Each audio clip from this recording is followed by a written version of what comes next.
Without objection, the chair is authorized to declare recess of the committee at any time. Welcome to today's hearing entitled Artificial Intelligence, Advancing Innovation in the National Interest. I recognize myself for 5 minutes for an opening statement. Good morning and welcome to what I anticipate will be one of the first of multiple hearings on artificial intelligence that the Science, Space, and Technology Committee will hold this Congress. As we've all seen, AI applications like ChatGPT have taken the world by storm. The rapid pace of technological progress in this field, primarily driven by American researchers, technologists, and entrepreneurs, presents a generational opportunity for Congress. We must ensure the United States remains the leader in a technology that many experts believe is as transformative as the internet and electricity. The purpose of this hearing is to explore an important question, perhaps the most important question for Congress regarding AI. How can we support innovation development in AI so that it advances our national interest? For starters, most of us can agree that this is in our national interest to ensure cutting-edge AI research continues happening here in America and is based on our democratic values. Although the United States remains the country where the most sophisticated AI research is happening, this gap is narrowing.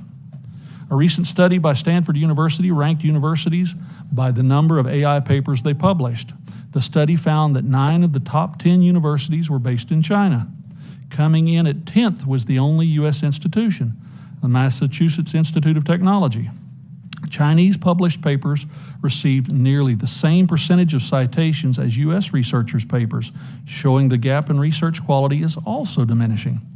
It is in our national interest to ensure the United States has a robust innovation pipeline that supports fundamental research all the way through to real-world applications. The country that leads in commercial and military applications will have a decisive advantage in global economic and geopolitical competition. The front lines of the war in the Ukraine are already demonstrating how AI is being applied to the 21st century warfare. Autonomous drones, fake images, audio used for propaganda, and real-time satellite imagery analysis are all small taste of how AI is shaping today's battlefields. However, while it's critical that the U.S. support advances in AI, these advances do not have to come at the expense of safety, security, fairness, or transparency. In fact, embedding our values in AI technology development is central to our economic competitiveness and national security. As members of Congress, our job is never to lose sight of the fact that our national interest ultimately lies with what is best for the American people. The Science Committee has and can continue to play a pivotal role in the service of this mission. For starters, we can continue supporting the application of AI in advanced science and new economic opportunities. AI is already being used to solve fundamental problems in biology, chemistry, and physics. These advances have helped us develop novel therapeutics, design advanced semiconductors, forecast crop yields, saving countless amounts of time and money. The National Science Foundation's AI Research Institutes, the Department of Energy's world-class supercomputers, and the National Institutes of Standards and Technology's Risk Management Framework and precision measurement expertise are all driving critical advances in this area. Pivotal to our national interest is ensuring these systems are safe and trustworthy. The committee understood that back in 2020 when it introduced the Bipartisan National Artificial Intelligence Initiative Act of 2020. This legislation created a broad national strategy to accelerate investments in responsible AI research, development, and standards. It facilitated new public-private partnerships to ensure the U.S. leads the world in the development and use of responsible AI systems. Our committee will continue to build off of this work to establish and promote technical standards for trustworthy AI. We are also exploring ways to mitigate risks caused by AI systems through research and development of technical solutions, such as using automation to detect AI-generated media. As AI systems proliferate across the economy, we need to develop our workforce to meet changing skill requirements. Helping U.S. workers augment their performance with AI will be a critical pillar in maintaining our economic competitiveness. And while the United States currently is the global leader in AI research, development, and technology, our adversaries are catching up. The Chinese Communist Party is implementing AI industrial policy at a national scale, investing billions through state-financed investment funds, designating national AI champions, and providing preferential tax treatment to grow AI startups. We cannot and should not try to copy China's playbook. But we can maintain our leadership role in AI, and we can ensure its development with our values of trustworthiness, fairness, and transparency. To do so, Congress needs to make strategic investments, build our workforce, and establish proper safeguards without overregulation. But we cannot do it alone. We need the academic community, the private sector, and the open source community to help us figure out how to shape the future of this technology. I look forward to hearing the recommendations of our witnesses on how this committee can strengthen our nation's leadership in artificial intelligence and make it beneficial and safe for all American citizens. I now recognize the ranking member, the gentlewoman from California, for her statement. Thank you. Thank you, Chairman Lucas, for holding today's hearing. And I'd also like to welcome a very distinguished panel of witnesses. Artificial intelligence opens the door to really untold benefits for society, and I'm truly excited about its potential. However, AI could create risks, including with respect to misinformation and discrimination. It will create risks to our nation's cybersecurity in the near term, and there may be medium and long-term risks to economic and national security. Some have even posited existential risks to the very nature of our society. We're here today to learn more about the benefits and risks associated with artificial intelligence. This is a topic that has caught the attention of many lawmakers in both chambers across many committees. However, none of this is new to the Science Committee. As the chairman has pointed out, in 2020, members of this committee developed and enacted the National AI Initiative Act to advance research, workforce development, and standards for trusted AI. The federal science agencies have since taken significant steps to implement this law, including notably NIST's work on the AI risk management framework.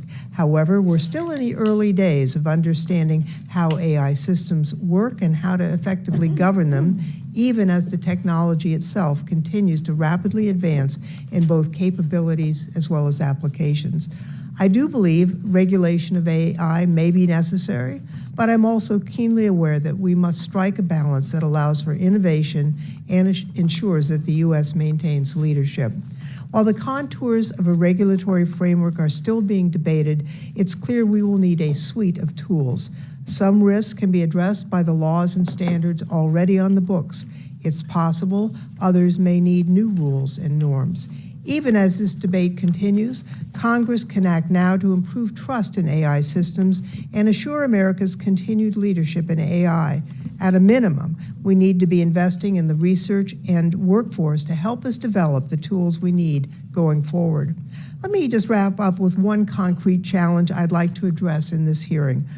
One is, it's the intersection of AI and intellectual property. Whether addressing AI-based inputs or outputs, it's my sincere hope that the content creation community and AI platforms can advance their dialogue and arrive at a mutually agreeable solution.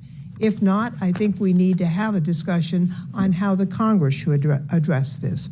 Finally, research and infrastructure workforce challenges are also top of mind.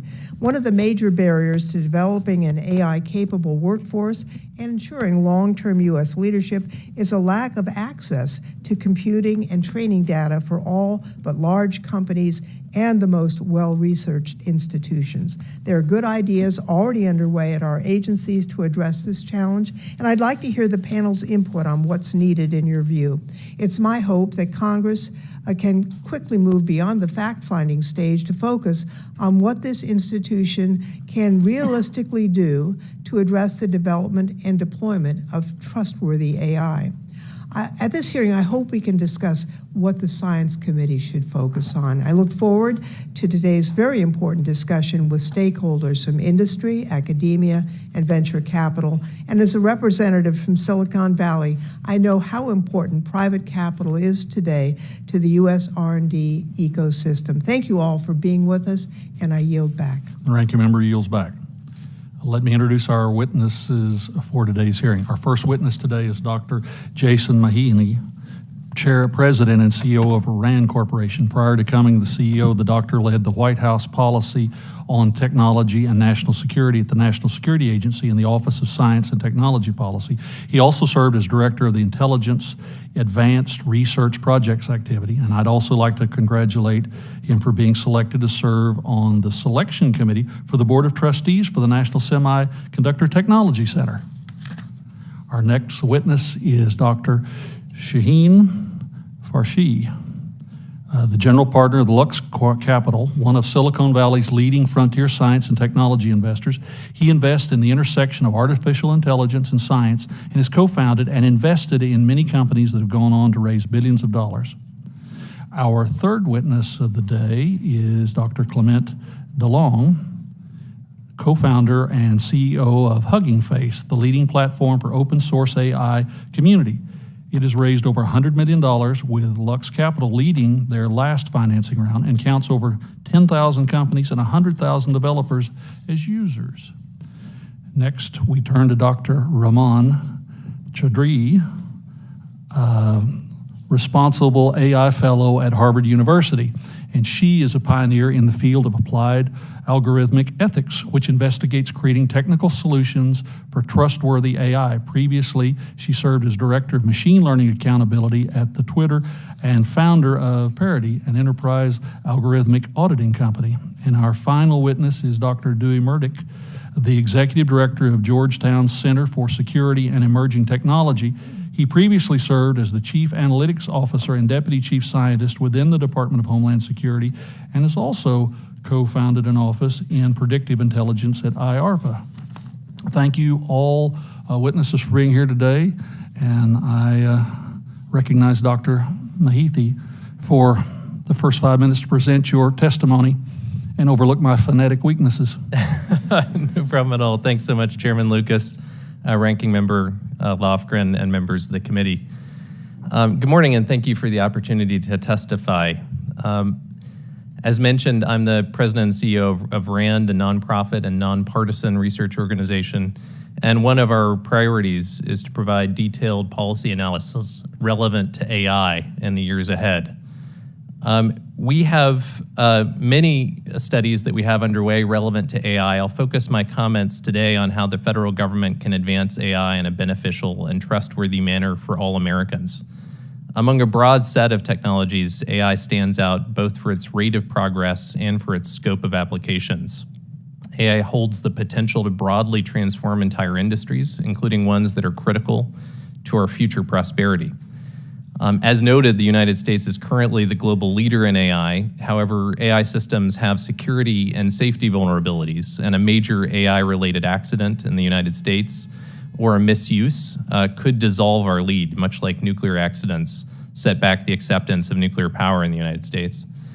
The United States can make safety a differentiator for our AI industry, just as it was a differentiator for our early aviation and pharmaceutical industries. Government involvement in safety standards and testing led to safer products, which in turn led to consumer trust and market leadership. Today, government involvement can build consumer trust in AI that strengthens the U.S. position as a market leader. And this is one reason why many AI firms are calling for government oversight to ensure that AI systems are safe and secure. It's good for their business. I'll highlight 5 actions that the federal government could take to advance trustworthy AI within the jurisdiction of this committee. First is to invest in potential research moonshots for trustworthy AI, including generalizable approaches to evaluate the safety and security of AI systems before they're deployed. Second, fundamentals of designing agents that will persistently follow a set of values in all situations. And third, microelectronic controls embedded in AI chips to prevent the development of large models that lack safety and security safeguards. A second recommendation is to accelerate AI safety and security research and development through rapid, high return on investment techniques such as prize challenges.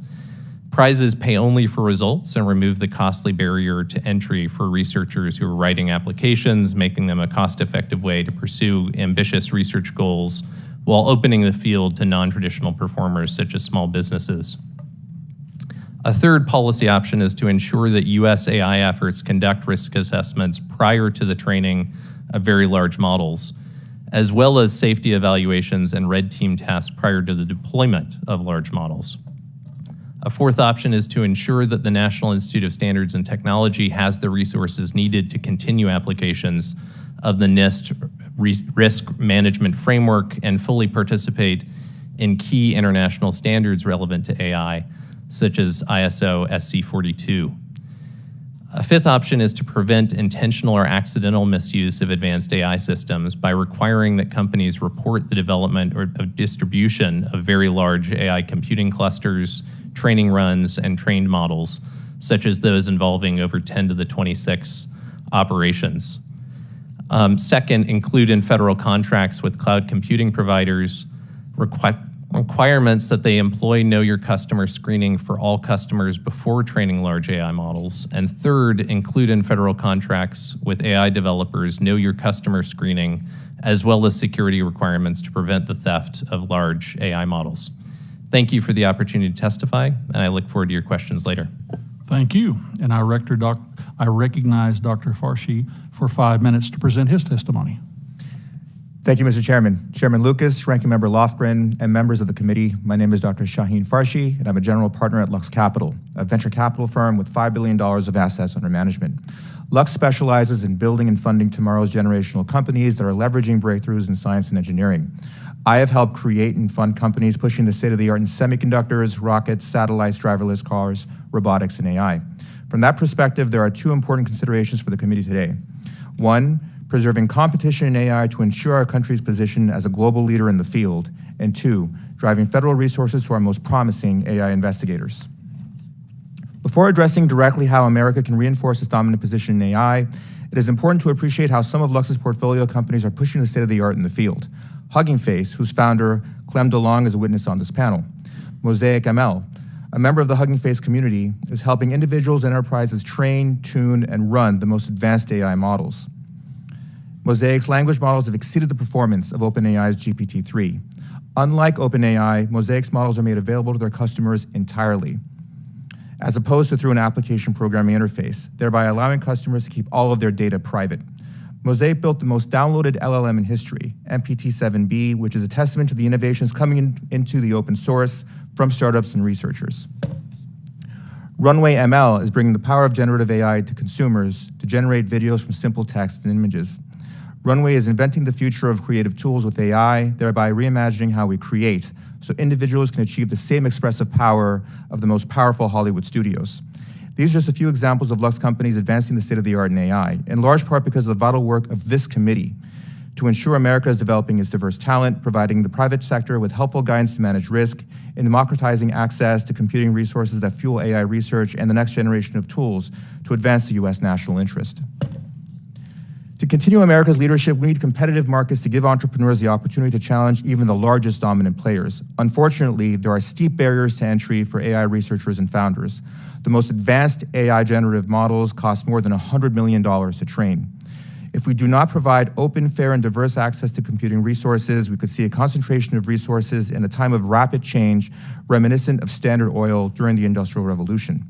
I encourage this committee to continue its leadership in democratizing access to AI R&D by authorizing and funding the National AI Research Resource, NARE.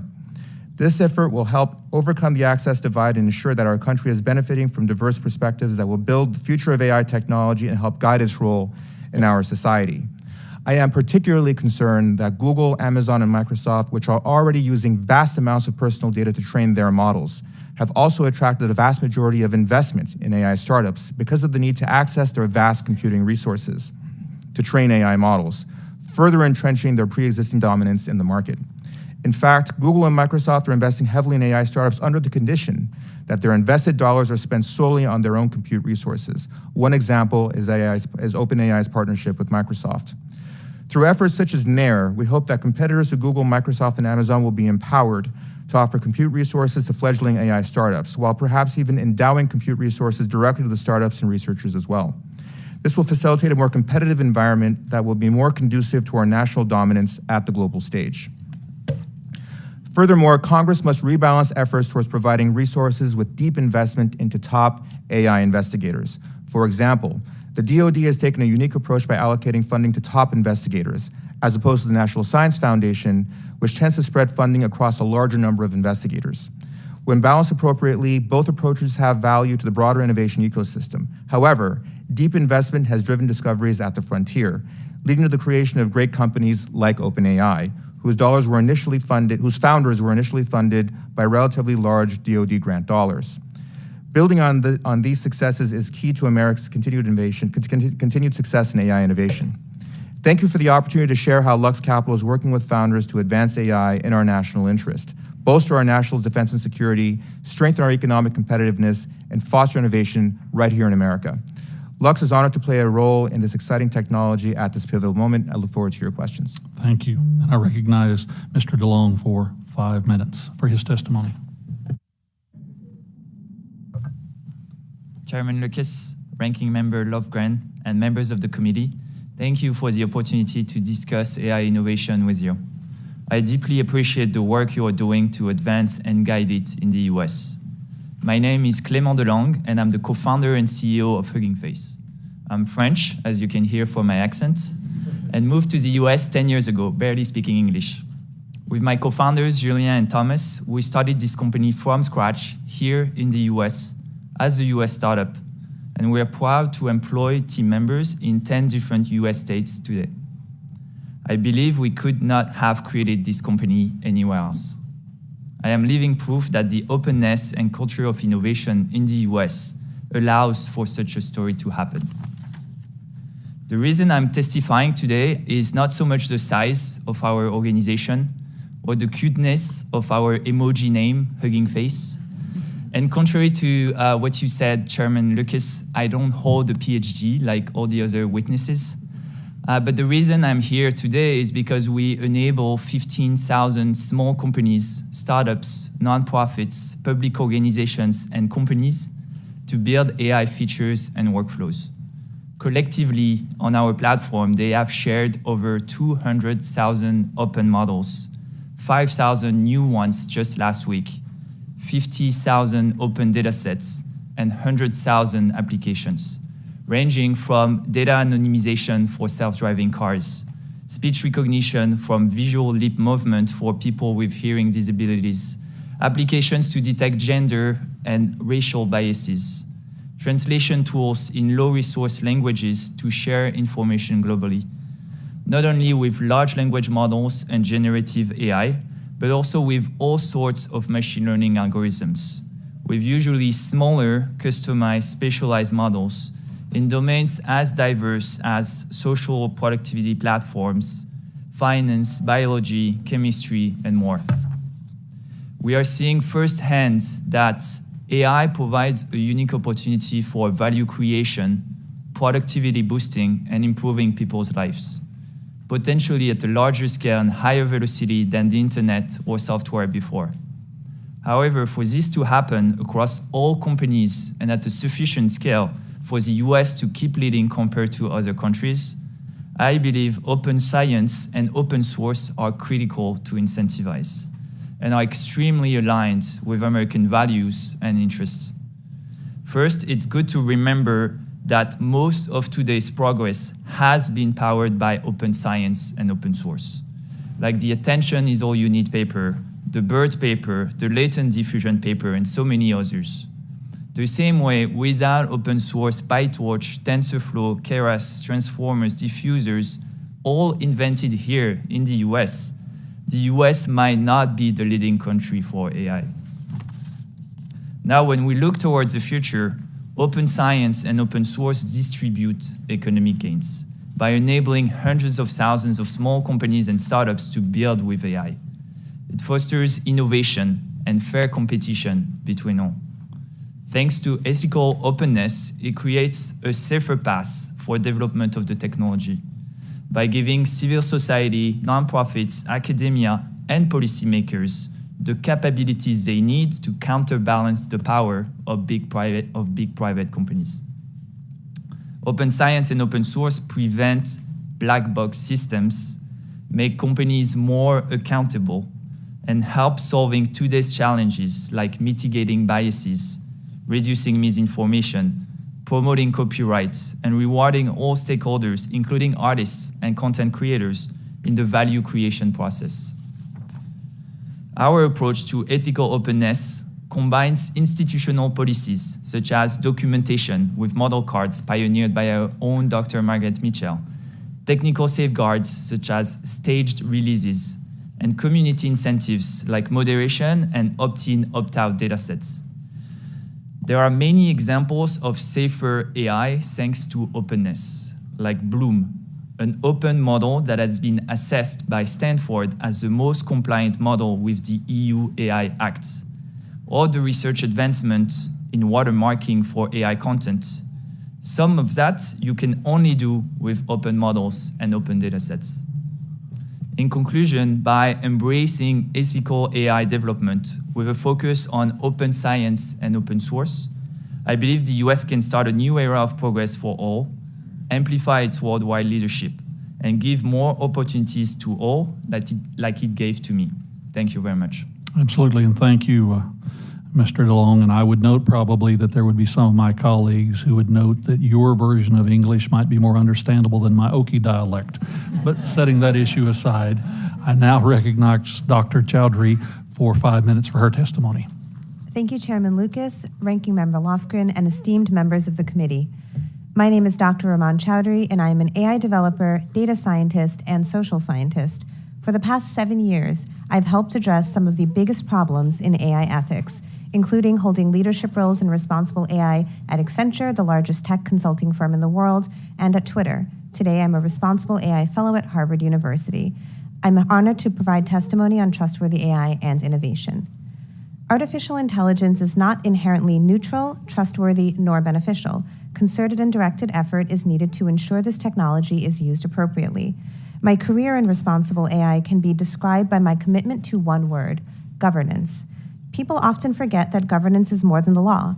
Governance is a spectrum ranging from codes of conduct, standards, open research, and more. In order to remain competitive and innovative, the United States would benefit from a significant investment in all aspects of AI governance. I would like to start by dispelling the myth that governance stifles innovation. Much to the contrary, I use the phrase, "brakes help you drive faster," to explain this phenomenon. The ability to stop your car in dangerous situations is what enables us to feel comfortable driving at fast speeds. Governance is innovation. This holds true for the current wave of artificial intelligence. Recently, a leaked Google memo declared there is no moat. In other words, AI will be unstoppable as open source capabilities meet and surpass closed models. There is also a concern about the US remaining globally competitive if we aren't investing in AI development at all costs. This is simply untrue. Building the most robust AI industry isn't just about processors and microchips. The real competitive advantage is trustworthiness. If there is one thing to take away from my testimony, it's that the US government should invest in public accountability and transparency of AI systems. In this testimony, I describe how. I make the following 4 recommendations to ensure the US advances innovation in the national interest. First, support for AI model access to enable independent research and audit. Second, investment in and legal protections for red teaming and third-party ethical hacking. Third, the development of a non-regulatory technology body to supplement existing US government oversight efforts. Fourth, participation in global AI oversight. CEOs of the most powerful AI companies will tell you that they spend significant resources to build trustworthy AI. This is true. I was one of those people. My team and I held ourselves to the highest ethical standards, and my colleagues who remain in these roles still do so today.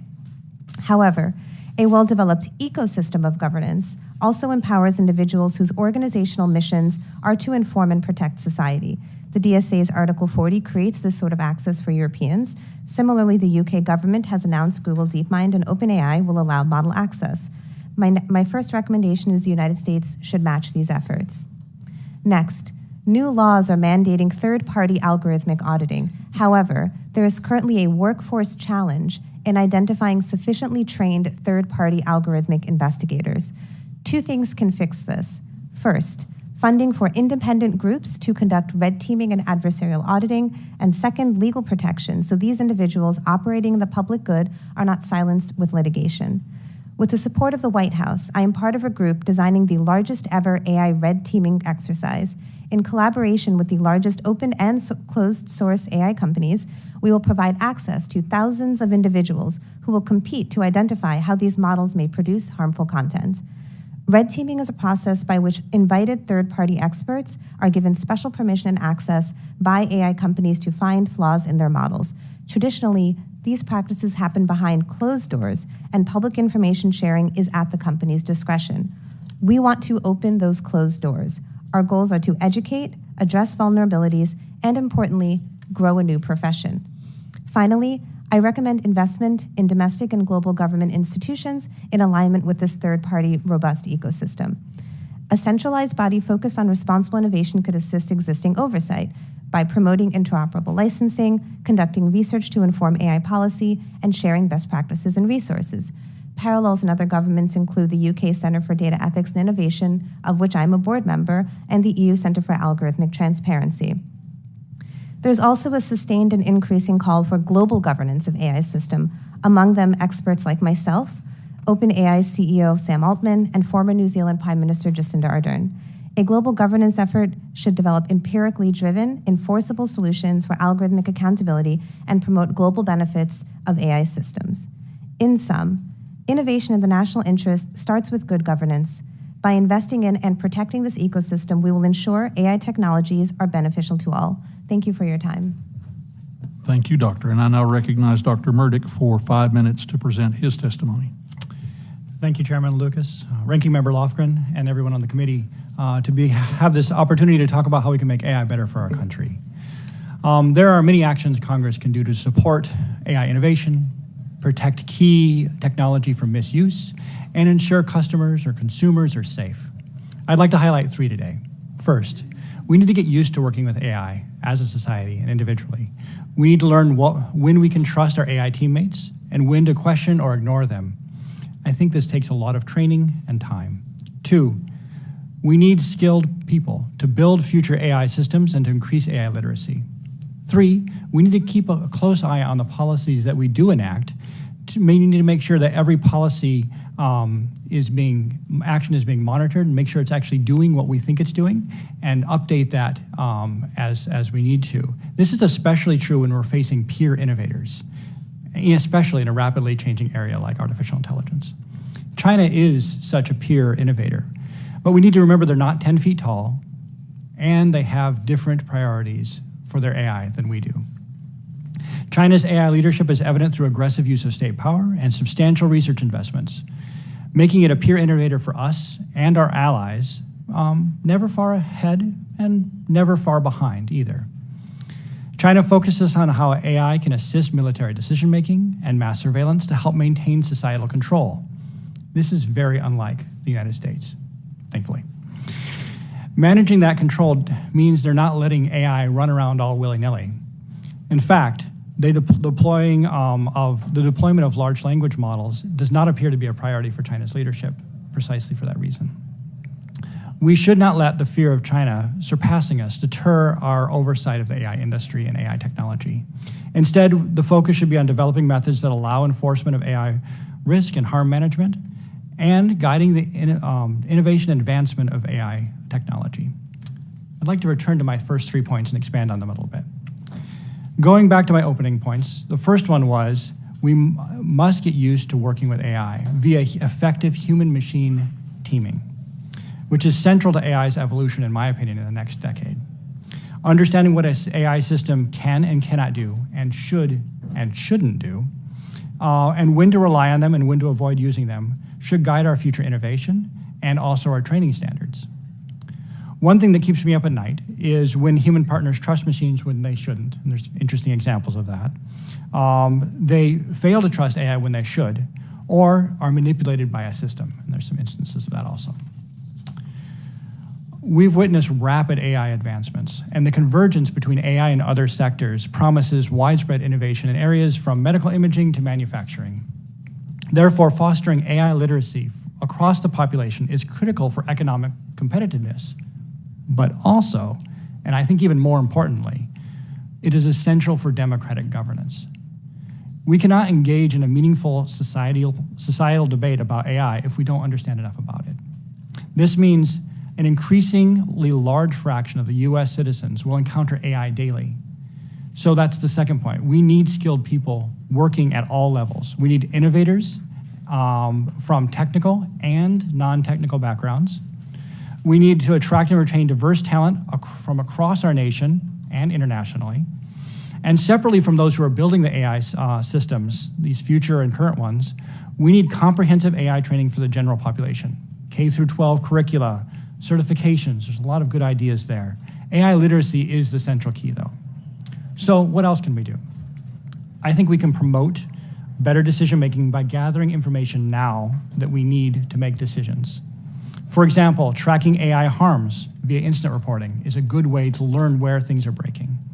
Learning how to request key model and training data for oversight to make sure it's being used in important applications correctly. We don't know how to do that. Encouraging and developing third-party auditing and ecosystem and the red teaming ecosystem, excellent. If we are going to license AI software, which is a common proposal we hear, we're probably going to need to update existing authorities for existing agencies, and we may need to create a new one, a new agency that is, or organization. This new organization could check how AI is being used and overseen by existing agencies. It could be the first to deal with problems, directing those in need to the right solutions, either in the government or private sector, and fill gaps in sector-specific agencies. My last point, and I see I'm going too long, we need to make sure our policies are monitored and effectively implemented. There's really great ideas in the House and Senate on how to increase the analytic capacity to do that. I look forward to this discussion because I think this is a persistent issue that's just not going to go away, and CSET and I have dedicated our professional lives to this. So thank you so much. Thank you, Doctor, and thank you to the entire panel for some very insightful opening comments. Continuing with you, Dr. Murdock, making AI systems safer is not only a matter of regulations, but also requires technical advances in making the systems more reliable, transparent, and trustworthy. It seems to me that the United States would be more likely than China to invest in these research areas given our democratic values. So, Doctor, can you compare or expand on your comments earlier? Can you compare how the Chinese Communist Party and the United States political values influence their research and development priorities for AI systems?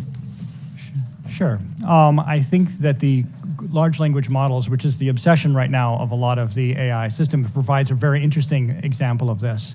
China is very concerned about how it can destabilize their societal structure by having a system that they can't control and might say things that would be offensive about, it might bring up the Tiananmen Square or might associate the president with Winnie the Pooh or something, and that could be very destructive to their way of their societal control. Because of this, they're really limiting control. They're passing regulations and laws that are very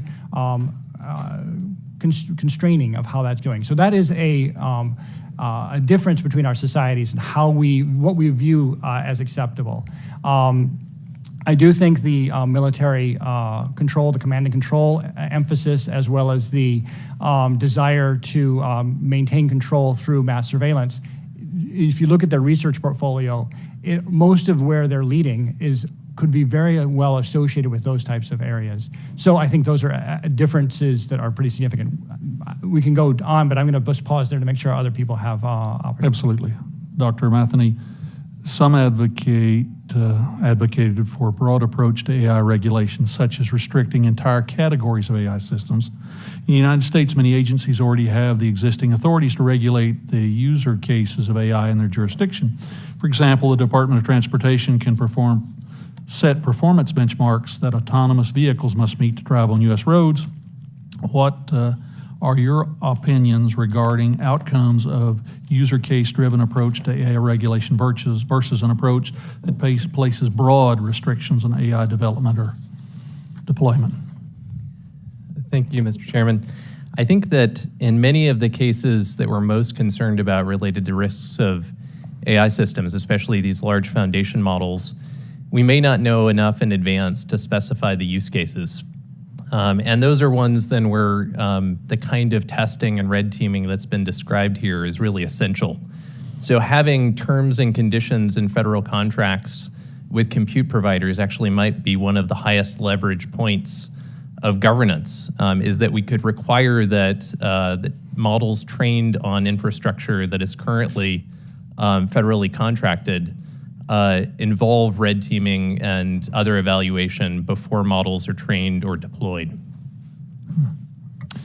Mr. DeLong, in my opening statement, I highlighted the importance of ensuring that we continue to lead in AI research and development because American-built systems are more likely to reflect democratic values. Given how critical it is to ensure we maintain our leadership in AI, how do you recommend Congress ensure that we do not pass regulations that stifle innovation? I think a good point that you made earlier is that AI is so broad and the impact of AI could be so widespread across use cases, domains, sectors, leads to the point that for regulation to be effective and not stifle innovation at scale, you need it to be customized and focused on specific domains, use cases, and sectors where there are more risks, and then kind of like empower the whole ecosystem to keep growing and keep innovating. The parallel that I like to draw is with software, right? It's such kind of like a broad applicable technology that the important thing is to regulate the final use cases and the specific domains of application of software rather than software in general. In my remaining moments, Dr. Farsi, advances in civilian AI, civilian R&D often help progress defense technologies and enhance national security.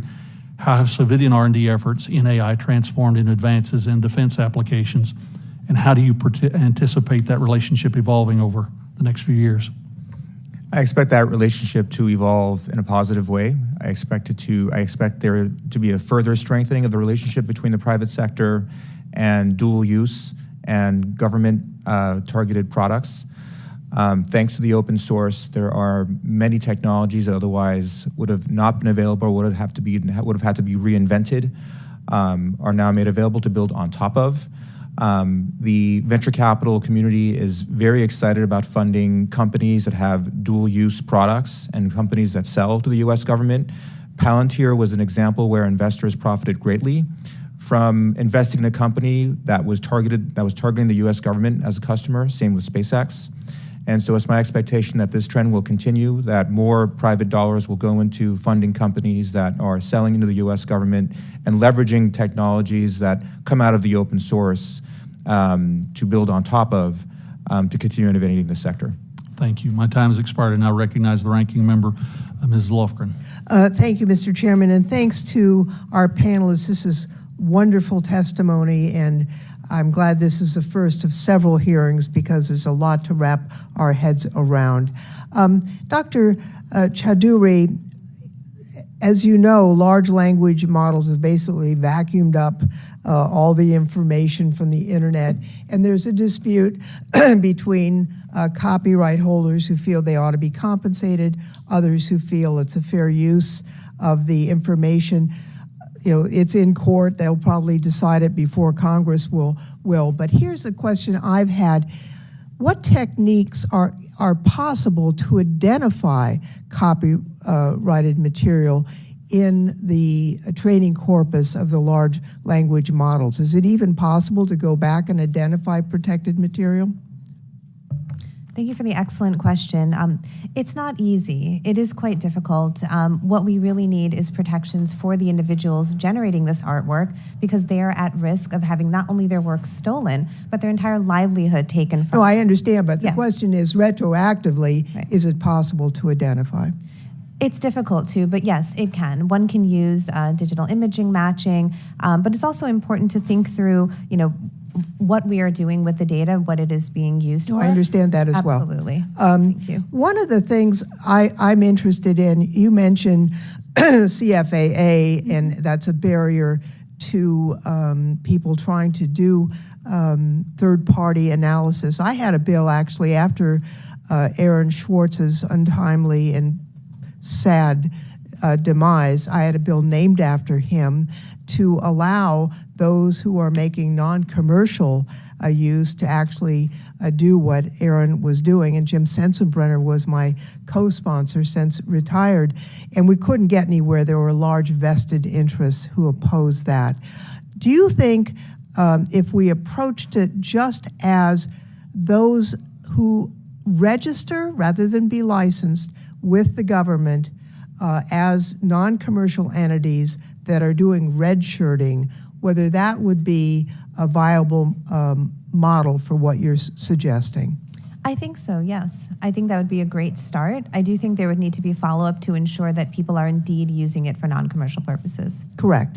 I'm interested in the whole issue of licensing versus registration. I'm mindful that the Congress really doesn't know enough in many cases to create a licensing regime, and the technology is moving so fast that I fear we might make some mistakes, or federal agencies might make some mistakes. But licensing, which is giving permission, would be different than registration, which would allow for the capacity to oversee and prevent harm. What's your thought on the two alternatives? Anyone who wants to speak? I can speak to that.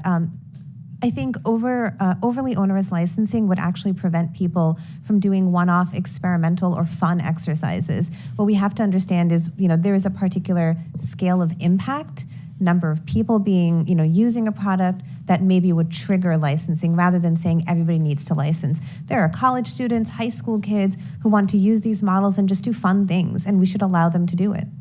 I guess I have some qualms, and other members may. We've got large model AIs, and to some extent they are a black box. Even the creators don't fully understand what they're doing, and the idea that we would have a licensing regime, I think, is very daunting, as opposed to a registration regime where we might have the capacity for third parties to do auditing and the like. I'll just lay that out there. I want to ask anybody who can answer this question. When it comes to large language models, generative AI, the computing power necessary is so immense that we've ended up with basically 3 very large private sector entities who have the computing capacity to actually do that.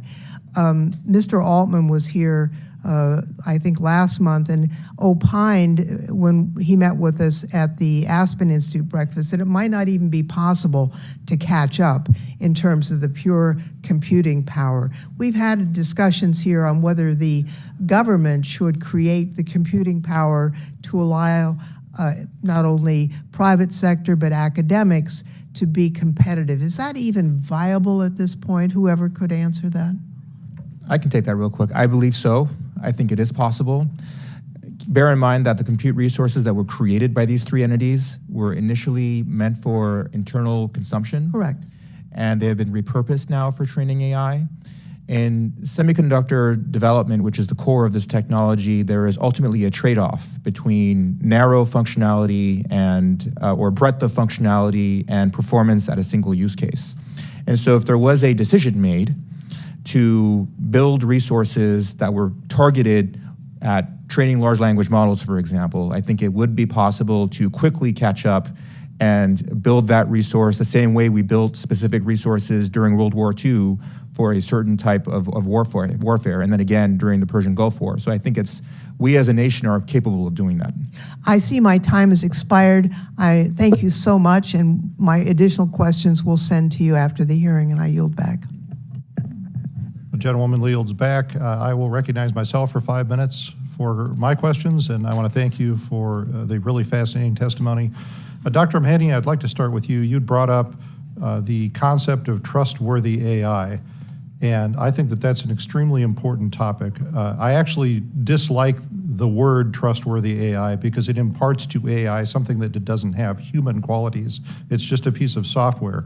I was interested, Dr. Murdoch, when you said sometimes human partners trust AI when they shouldn't and fail to trust it when they should. And I think that that is a better way of expressing what we mean when we talk about AI.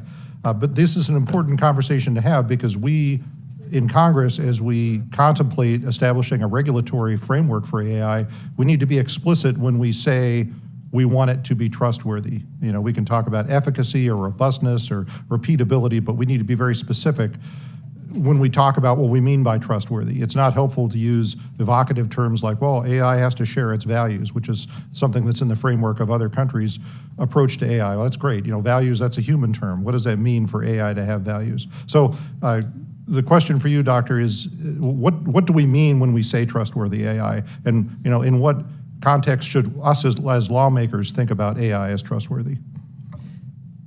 Thank you. When we talk about trustworthiness of engineered systems, we usually mean, do they behave as predicted? Do they behave in a way that is safe, reliable, and robust, given a variety of environments? So for example, do we have trust in our seatbelt? Do we have trust in the anti-lock braking system of a car? Do we have trust in the accident avoidance system on an airplane? So those are the kinds of properties that we want in our engineered systems is, are they safe, are they reliable, are they robust? I would agree, and I think that we can put metrics on those things. I just don't think that calling AI trustworthy is helpful because we're already having this perceptual problem that people are thinking of it in an anthropomorphic way, and it isn't. It is just software. And you know, we could talk about the intent when we deploy it. We can talk about the intent when we create it of us as humans. But to impart those qualities to the software, I think, is misleading to people. Dr. Chowdhury, I want to continue the ranking member's line of questioning, which I thought was excellent on the intersection between copyright holders and content creators and the training of AI. Because I think that this is going to be a really critical issue for us to grapple with. And I mean, here's the problem. If we say, as some content creators have suggested, that no copyrighted content can be used in the training of AI, you know, which from their point of view is a completely reasonable thing to be saying. But if we do that, then we're going to wind up with AI that is fundamentally useless in a lot of different domains. And let me give you a specific example because I'd like your thoughts on it. I mean, one trademarked term is Super Bowl, right? The NFL would not like someone using the word Super Bowl in a commercial sense. If you own a bar, you have to talk about, you know, the party to watch the big game, nudge, nudge, wink, wink, right? Which is, from their point of view, completely reasonable. But if you prohibited the use of the word Super Bowl in training AI, you'd come up with a large language model that if you said, what time is the Super Bowl? It would have no idea what you were talking about. You know, it would lack the context to be able to answer questions like that. So how do we navigate that space? I think you're bringing up an excellent point. I think these technologies are going to push the upper limits of many of the laws we have, including protections for copyright. I don't think there's a good answer. I think this is what we are negotiating today. The answer will lie somewhere in the spectrum. There will be certain terms. I think a similar conversation happened about the term Taco Tuesday and the ability to use it widely, and it was actually decided you could use it widely. I think some of these will be addressed on a case-by-case basis, but more broadly, I think the thing to keep an eye on is whether or not somebody's livelihood is being impacted. It's not really about a word or a picture. It is actually about whether someone is taken out of a job because of a model that's being built. I partially agree. You know, I think it gets into a very dicey area when we talk about if someone's job is being impacted, because AI is going to be extremely economically disruptive. And our job as lawmakers is to make sure that disruption is largely positive for the median person in our society. But, you know, jobs will be impacted. We hope that most will be positive and not negative. I actually think, and I'm going to run out of time here, but we have a large body of legal knowledge already on this topic around the concept of fair use. And I think that that really is the solution to this problem. There'll be fair use of intellectual property in AI, and there'll be things that are clearly are not fair use or infringing. And I think that we can use that as a foundation, but love to continue the discussion later. Absolutely. Next, we'll recognize the gentlewoman from Oregon, Ms. Bonamici. You are recognized for 5 minutes. Thank you, Mr. Chairman, Ranking Member. Thank you to the witnesses for your expertise. I acknowledge the tremendous potential of AI, but also the significant risks and concerns that I've heard about, including what we just talked about, potential job displacement, privacy concerns, ethical considerations, bias, which we've been talking about in this committee for years, market dominance by large firms, and in the hands of scammers and fraudsters, a whole range of nefarious possibilities to mislead and deceive voters and consumers. Also, the data sets take up an enormous amount of energy to run. We acknowledge that. So we need responsible development with ethical guidelines to maximize the benefits and minimize the risks, of course. So Dr. Chowdhury, as AI systems move forward, I remain concerned about the lack of diversity in the workforce.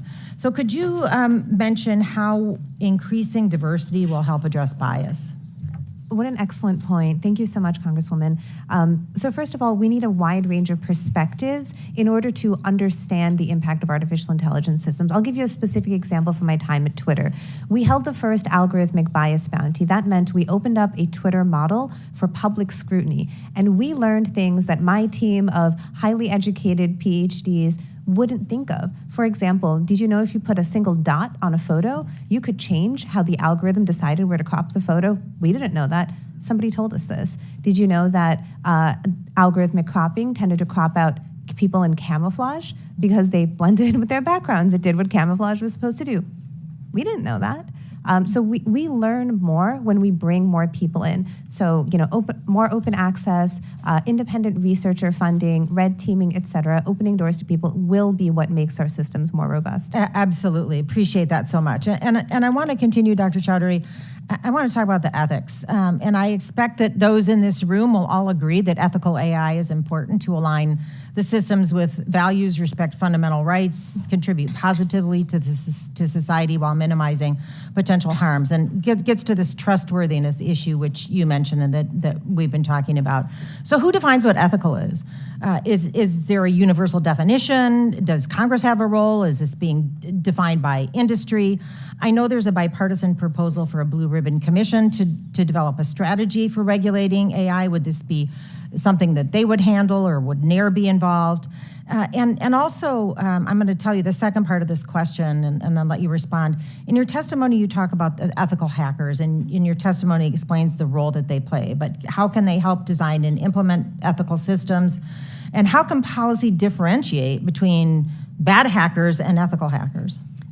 Both great questions. So first I want to address the first part of what you brought up is who defines ethics? And fortunately, this is not a new problem with technology. We have grappled with this in the law for many, many years. So, I recognize that previously someone mentioned that we seem to think a lot of problems are new with technology. This is not a new problem. And usually what we do is we get at this by a diversity of opinions and input, and also ensuring that our AI is reflective of our values. And we've articulated our democratic values, right, for the US.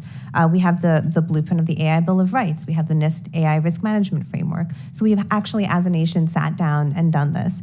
So to your second question on ethical hackers are operating in the public good, and there is a very clear difference. So what an ethical hacker will do is, for example, identify a vulnerability in some sort of a system, and often they actually go to the company first to say, hey, can you fix this? But often these individuals are silenced with threats of litigation. So what we need to do is actually have increasing protections for these individuals who are operating the public good, have repositories where people can share this information with each other, and also allow companies to be part of this process. For example, what might responsible disclosure look like? How can we make this not an adversarial environment where it's the public versus companies, but the public as a resource for companies to improve what they're doing above and beyond what they're able to do themselves. I appreciate that, and I want to follow up on the earlier point about, yes, and I'm aware of the work that's been done so far on the ethical standards. However, I'm just questioning whether this is something that, does it need to be put into law, to regulation? Does everyone agree? And could this, is there hope that there could be some sort of universal standard? Ethical standard. I do not think a universal ethical standard is possible. We live in a society that reflects diversity of opinions, thought, and we need to respect that and encourage that. But how do we create the safeguards and identify what is harmful? In social media, we would think a lot about what is harmful content, toxic content, and all of this lives on a spectrum. And I think any governance that's created has to respect that society changes, people change, the words and terms we use to reflect things change, and our ethics will change as well. So creating a flexible framework by which we can create ethical guidelines to help people make smart decisions is a better way to go. And just to confirm, that would be voluntary, not mandatory. Oh, see, my time has expired. I must yield back. Could you answer that question, just yes or no? Certainly. Yes. Thank you. The gentlewoman yields back. We'll go next to my colleague from California, Congressman Issa. You're recognized for 5 minutes. Thank you. I'll continue right where she left off, Dr. Shukuri. The last answer got me just perfect because, so it's going to be voluntary. So who decides who puts that dot in a place that affects the cropping? I'm going to continue my answer. So it can be voluntary, but in certain cases, in high-risk cases and high-impact We don't do voluntary here in Congress, you know that. I do, but I also do recognize that the way that we have structured regulation in the United States is context-specific. You know, financial authorities regulate. Okay, well finance. let's get a context because, Yeah. and it's for a couple of you. If you've got a PhD, you're eligible to answer this question. And if you've published a book, you're eligible to answer this question. Now, the most knowledgeable person on AI up here at the dais that I know of is sitting in the chair right now. So, but he happened to say fair use. And of course, that gets my hackles up as the chairman of the subcommittee that determines what fair use is. Now, how many of you went to college and studied from books that were published for the pure purpose of your reading them, usually by the professor who wrote them? Raise your hand. Okay, nothing has changed in academia. So is it fair use to not pay for that book, absorb the entire content and add it to your learning experience? So then the question, and I'll start with you because both Twitter time and academia time and so on, today everyone assumes that the learning process of AI is fair use. Is there any basis for it being fair use rather than maybe a standard essential copyright, one that it must be licensed? But if you're going to absorb every one of your published books and every one of the published books that gave you the education you have and call it fair use, are we in fact turning upside down the history of learning and fair use just because it's a computer?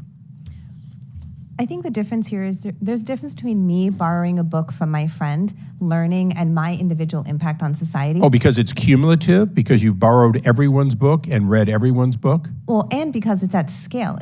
I cannot impact hundreds of millions of people around the world the way these models can. The things I say will not change the shape of democracy. So I'll accept that. Anyone want to have a slightly different opinion on stealing 100% of all the works of all time, both copyrighted and not copyrighted, and calling it fair use and saying because you took so much, because you stole big, that in fact you're fine?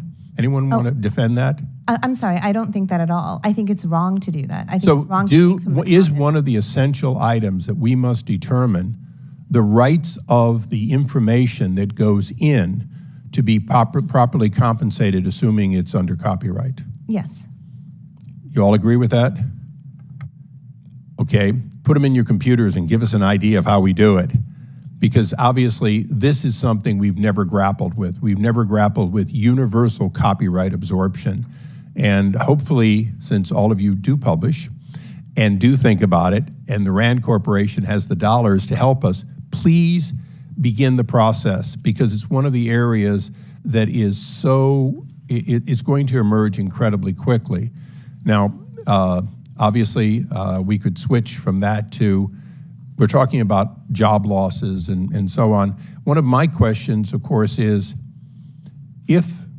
for anyone who wants to hypothecate this, if we put all of the information in and we turn on a computer and we give it the funding of the Chinese Communist Party and we say, patent everything, do we in fact eliminate the ability to independently patent something and not be bracketed by a massive series of patents that are all or in part produced by artificial intelligence?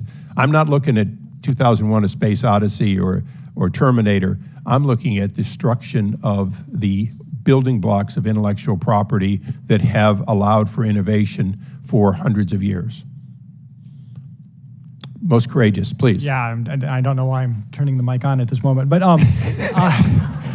but I think there's a core for the both two questions you asked. I think money actually matters. The reason that we haven't litigated fair use fully is there hasn't been much money made in these models that have been adjusting, incorporating all the copyrighted material. But trust me, Google was sued when they were losing money too. Yeah, but I do think the fact that there's a view that there's a market will change the dynamics about how, because people will start saying, wait, you're profiting off my content, and there will be, so I do think money changes this a little bit, and I think, it goes to the second question too. I think the pragmatics of money will change the dynamics. Anyway, it's a fairly simple observation on this point. Thank you, and I apologize for dominating on this, but I'm going to Nashville this weekend and meet with a whole bunch of songwriters that are scared stiff. So anyone that wants to follow up, yes, if the chairman doesn't mind. Yes, I think an interesting example, some people have been describing Hugging Face as some sort of kind of like a giant kind of like library. And in a sense, we accept that people can rent books at the library because it contributes to kind of like public and global kind of like progress. I think we can see the same thing there where if we kind of like give access to this content for open source, for open science, I think it should be accepted in our society because it contributes to public good. But when it's for private commercial interest, then it should be approached differently. And actually, in that sense, open science and open source is some sort of a solution to this problem because it gives transparency. There's no way to know what copyright content is used in black box systems, like most of the systems that we have today. In order to take a decision. That knocking says the rest for the record. He's been very kind. Thank you. Yes, thank you. The gentleman yields back. We'll go next to the gentlewoman from Michigan, Ms. Stevens. You're recognized for 5 minutes. And thank you, Mr. Chair. I'm hoping I can also get the extra minute, given that I am so excited about what we're talking about here today, and I want to thank you all for your individual expertise and leadership on a topic that is transforming the very dialogue of society and the way we are going to function and do business yet again at the quarter 21st century mark, after we've lived through many technological revolutions already before us. And to my colleague who mentioned some very interesting points, I'll just say we're in a race right now. I'm also on the select committee on competitiveness with the Chinese Communist Party, and I come from Michigan, if you can't tell from my accent. And artificial intelligence is proliferating with autonomous vehicle technology, and we're either going to have it in this country or we're not. That's the deal, right? We can ask ourselves what happened to battery manufacturing and why we're overly reliant on the 85% of battery manufacturing that takes place in China when we would like it to be Michigan manufacturers, when we'd like it to be United States manufacturers, and we're catching up. So invest in the technology. I mean, certainly our witness here from the venture capital company with $5 billion is going to be making those decisions. But our federal government has got to serve as a good steward and partner of the technology proliferation through the guardrails that Dr. Chaudhry is talking about, or our lunch will be eaten. This is a reality. We've got one AV manufacturer that is wholly owned in the United States, that's Cruise, a subsidiary of General Motors, and they've got to succeed, and we've got to pass the guardrails to enable them to make the cars, because right now they can only do 2,500. So the question I wanted to ask is, because yesterday I sent a note, it's a letter, to the Secretary of State, Mr. Blinken, and I asked about this conversation, this point that has come up multiple times in the testimony about how we're going to dialogue at the international level to put up these proper AI guardrails. And so, Dr. Chaudhry, you've brought this up in your testimony. And what do you think are the biggest cross-national problems in need of global oversight with regard to artificial intelligence right now? Thank you. What a wonderful question, Congresswoman. I don't think every problem is a global problem. The important thing to ask ourselves is simply what is the climate change of AI? What are the problems that are so big a given country or a given company can't solve it themselves? These are things like information integrity, preserving democratic values and democratic institutions, CSAM, child sexual abuse material, radicalization, and we do have organizations that have been set up that are extra-governmental to address these kinds of problems, but there's more. What we need is a rubric or a way of thinking through the biggest problems and how we're going to work on them in a multi-stakeholder fashion. Right. And Dr. Murdoch, could you share with which existing authorities you believe would be best to convene the global community to abide by responsible AI measures? Well, I'm not sure I can name Treaties? chapter and verse. Well, so I think just one point about the core goal. The U.S. plus its allies is stronger than China. If you by a lot of different measures you look at, everything from research production to technology to innovation to talent space size to companies to investment levels. I think it's important that we're stronger together if we can work together. If we're ever going to implement any kind of export controls effectively, we have to do them together as opposed to individually. So there's a lot of venues, international multi-party bodies that work on a variety of things. There's a lot of treaties, there's plurilateral, there's multilateral agreements, and I think we do have to work together to be able to implement these, Yeah. and I think any and all of them are relevant. Well, and allow me to just say, Mr. DeLange, we have a great French-American presence in my home state of Michigan, and we'd love to see you look at expanding to my state. We've got a lot of exciting technology happening, and as I mentioned with autonomous vehicles, just to level set this, we've got CCP-owned autonomous vehicle companies that are testing in San Francisco and all along the West Coast, but we cannot test our technology in China. We cannot sell our technology, our autonomous vehicle technology in China. That's an example of a guardrail. I love what you just said, Dr. Murdoch, about working with our allies, working with open democratic societies to make, produce, and innovate and win the future. Thank you so much, Mr. Chair. I yield back. Gentlewoman yields back. We'll go next to the gentleman from Ohio, Mr. Miller. You'll recognize for 5 minutes. Thank you, Mr. Chairman and Ranking Member Lofgren, for holding this hearing today. Dr. Murdoch, as you highlighted in your written testimony, AI is just not a field to be left to PhDs and engineers. We need many types of workers across the AI supply chain, from PhD, computer scientists, to semiconductor engineers, to lab technicians. Can you describe the workforce requirements needed to support the entire AI ecosystem, and what role will individuals with technical expertise play? No, this is a great question, and I will try to be brief because it's such a fascinating conversation. When you look at the AI workforce, it's super easy to get fixated on your PhD folks, and I think it's a big mistake. One of the first applications that I started seeing discussed was a landscaping business using, the proprietor had trouble writing, and they started using large language models to help communicate with customers to give them proposals when they couldn't do it before. That proliferation, no, I don't mean that in a proliferation way, sorry, that expansion of capabilities into users that are much wider than your standard users is really the space we are living today. So in the deployment of any AI capability, you have your core tech team, you have your team that surrounds them or implements software engineers and other things like that. You have your product managers. When I worked in Silicon Valley, the product managers were my favorite human beings because they could take a technical concept and connect it to reality in a way that a lot of people couldn't. And then you have your commercial and marketing people. You have a variety of different technologies showing up at the intersection of energy, manufacturing. And so I think this AI literacy is actually relevant because I think all of us are going to be part of this economy in some way or another.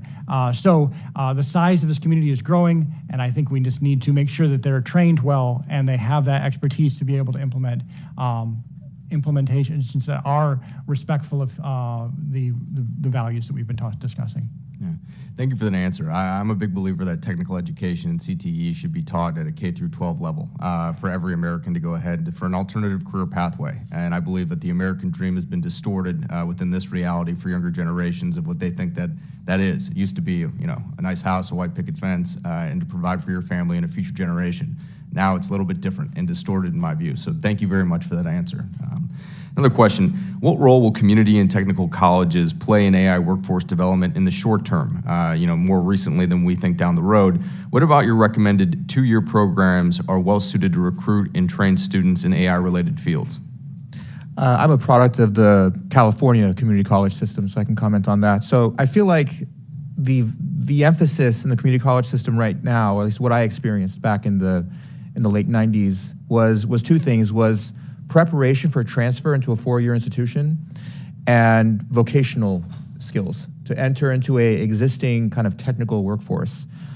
And I feel like there's an opportunity in the community college system, which is excellent, by the way, which is the reason why I'm sitting here today, to also focus on preparing an existing workforce instead of just being vocational into existing jobs, into jobs that are right over the horizon.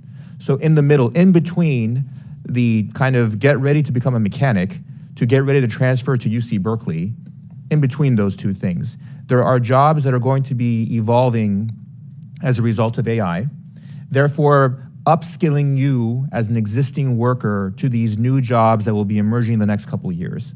So I think that in between kind of service to the community through the community college system, I think would be extremely valuable to the community.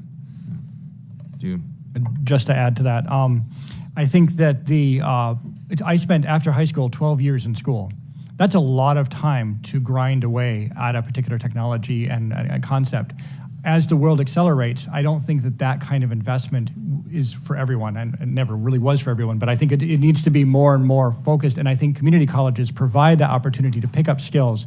Maybe you graduated as an English major, and now you're like, wait, I'd really like to do data science, and that kind of environment of quick training, picking up the skills, stacking up certifications so that you can actually use that is a perfect venue for community colleges to be able to execute rapid training and that adaptation that's necessary in a very quick a rapidly moving economy. If I may add quickly, at our generative AI red teaming event, we're working with, funded by the Knight Foundation, working with Seed AI to bring hundreds of community college students from around America to hack these models. So I absolutely support your endeavors. Nice. Well, thank you all very much. Thank you, Mr. Chairman. And I have a few more questions I'm going to enter into the record, but thank you very much. This is a joy. I yield back. Gentleman yields back. We'll hear next from the gentleman from New York, Mr. Bowman. You're recognized for 5 minutes. Thank you so much, Mr. Chairman, and thank you to all the witnesses. Hey, y'all, I'm over here. Thank you to all the witnesses for being here today and for sharing your expertise and your testimony. So America has a series of challenges that I would describe as national security challenges. We have millions of children going to bed hungry every single day. We have gun violence as the #1 killer of children in our country. We have crippling inequality and a racial and economic caste system that persists. We have issues with climate change. We have issues of children who go to school in historically marginalized and neglected communities not receiving the same education as children who go to schools in wealthier, more suburban communities. My question is, and I'll start with Dr. Murdoch, can you speak to the risk that we face with people intentionally and unintentionally using AI to exacerbate these issues? What must be done to ensure that these critical areas are improved? Because to my mind, if we're not using AI to better humanity, what the heck are we using it for? It's not just about commercialization. It's not just about military might. It's about our collective humanity and solving the crippling challenges that persist in our country before we even think about China or another foreign adversary. I really appreciate your stepping back and saying, in governance, you have to look at the full priorities of what we're trying to do. And just obsessing about a little gnat of a technology is not the right way of thinking. Looking at where it integrates with our entire societal needs is really relevant. And I think there are a lot of benefits to AI that can help with some of those issues. However, your point about intentional misuse of technology to tear apart our society, I think both from a internal as well as external, the attack surface, if you may, is higher, and being able to have tools that can make that those attacks easier to operate or more cost effective is a very big risk. So it's often referred to in the category of disinformation, misinformation about how this is used, and it can be done in different modalities. It can be done in text, it can be done in images, it can be done in audio. And I think being able to figure out how to manifest this is actually a democratic process discussion, which is why I think that the AI literacy needs to be brought up. We have to be engaging in this, and because there's a lot of creativity needed. It's really, really hard to detect fake text.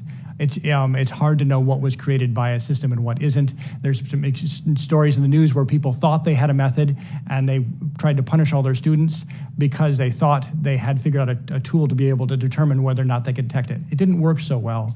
So the problem is it's going to be requires our full stakeholder of all the people in the United States to be participatory, giving ideas, figuring out how to do this. Also that awareness of images, and I think image and audio really is a problem because we're used to trusting everything we hear and we see. Everything we read, maybe not so much. So I think there's a situational awareness that we need to bring up across our entire population to help. I can go on, but hopefully that's helpful. If I may, Please, yes. what you're bringing up is the concept of algorithmic bias and why this is critically important to talk about today. So to build on a point from earlier, this is where regulation comes in. We already have laws today that prohibit certain implementations and certain outcomes from happening independent of the technology or the solution being used. But in addition, we're going to have to identify where the gaps are that existing regulation is insufficient and create new ones. So a couple of reasons this happens. One is just a lack of diversity in creating these technologies. These technologies are gate-kept, not just by education, but literally geographically gate-kept. People who sit in California try to dictate to school districts in New York how their schools should be run, and that's not how this should work. And second is techno-solutionism, this idea that humanity is flawed and technology will save us all. And that is also incorrect. Humanity is something to be rejoiced in and something to be nurtured and kept, we need to make sure that people are having the best kinds of lives that they can, mediated by technology. So algorithmic bias starts with data sets, it continues with implementation, and it continues with the lack of ability to understand and have model visibility, and it continues with a lack of good governance. Thank you so much. I ran out of time. I have a few more questions. Mr. Chair, can I submit the questions for the record? Absolutely. I yield back. Thank you. Gentleman yields back. We'll go next to the gentleman from Texas. Mr. Babin, you're recognized for 5 minutes. Thank you, Mr. Chairman. Thank you, witnesses, for being here as well. Dr. Murdoch, would you, this question is directed at you. By many metrics, China has caught up or surpassed the United States in research and commercial capabilities. As Chairman Lucas referenced in his opening statements, Chinese universities are publishing many more research papers than U.S. institutions, and they receive nearly the same share of citations as U.S. papers. How concerned are you with the pace of AI progress in China, and what can we do about that? Wonderful question. And just a quick comment on methods of how we determine who's leading. Research is an easy place to start. It's an easy place to count. I think, just want to say what is probably very obvious, patenting, investments, talent numbers, job postings, all these other data sets are really important to take into account. Also, it's really important to mention scale. I think in 2021, China's population was 4.25 times the US population. So therefore, just on sheer statistics, you're going to see quantity numbers going to be outstripped by China. So that's just some observations about the measures. About how concerned I am, which I think is a very interesting question. My image of going forward, I've been following China for well over 15 years, and it's been written on the wall for a long time that they were going to be a peer innovator. We've known it was coming. So the metaphor that I come into is a kind of a grappling situation. China and the US and its allies will be grappling with its different values and different approaches for the foreseeable future. And when you're in a grappling, you don't freak out when someone, puts an arm on a shoulder. You know how to respond, and it's a give and take. And I believe that metaphor kind of expresses how I see this going. So I'm not going to freak out about them having a larger number. We're going to have to just figure out how to walk through this, which is why I mentioned the policy monitoring concept. Is whatever we do, we need to make sure it's working and be able to adapt, because they're going to counter whatever we do at any given instance. Right. Okay, thank you. The American research enterprise currently operates in a transparent and open manner, with basic research being published without restrictions. How can we maintain a balance between ensuring the openness of basic AI research while also mitigating potential threats to national security that might arise from sharing such information? And this is for Dr. Matheny and Dr. Murdoch as well. How can we solve this problem?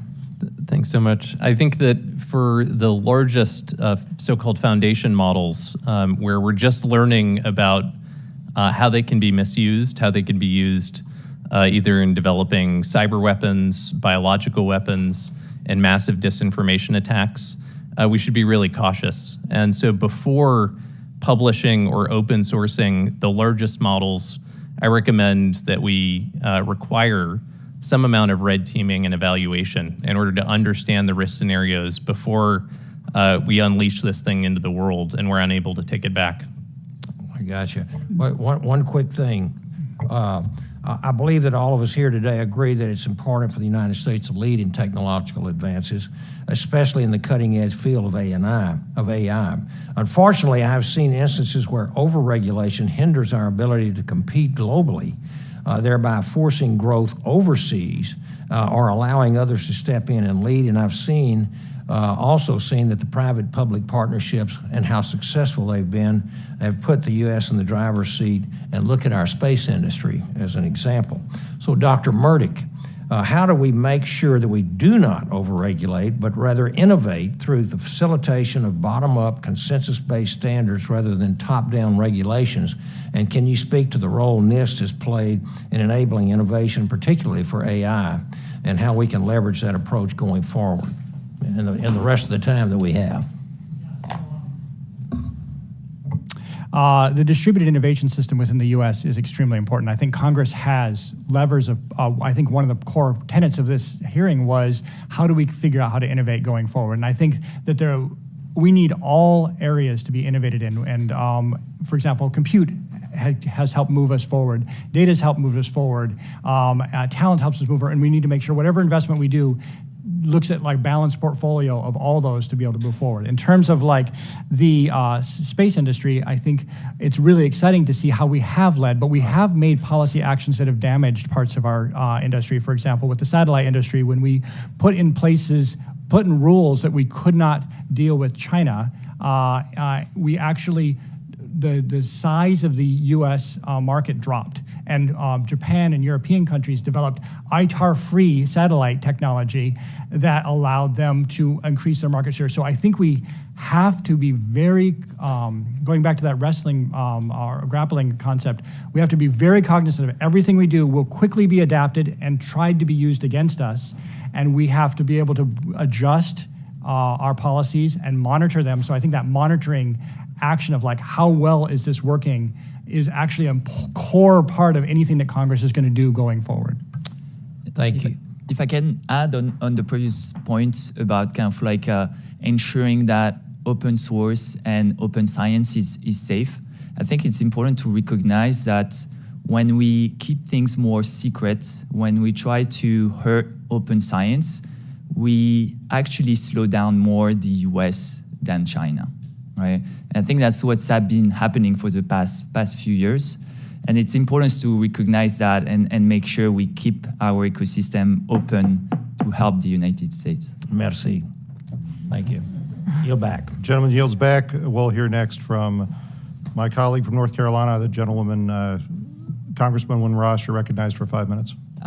Thank you very much, Mr. Chairman and Ranking Member Lofgren, and to all of the witnesses for being here today. I will not go into intellectual property. I serve on the same committee with all of them. As we all know, artificial intelligence permeates all areas of business, industry, the arts, and influences decisions that we make in our daily lives. In my district, North Carolina State University launched the AI Academy in 2020 that will prepare up to 5,000 highly qualified AI professionals from across the nation through their workforce development program. The AI Academy is one of the Labor Department's current 28 public-private apprenticeship programs, and I look forward to hearing from you about that. I know we've talked a little bit about community colleges, but my first question is about cybersecurity. I'm concerned that we're not ready for AI-enabled attacks. I mean, we're not even ready for the attacks that we have already. And one of the best defenses against phishing emails is that they're often poorly drafted with misspellings. But generative AI provides an easy solution for malicious actors. And so Dr. Matheny and Dr. Murdoch, and then anybody else, but I do have another question, so be quick.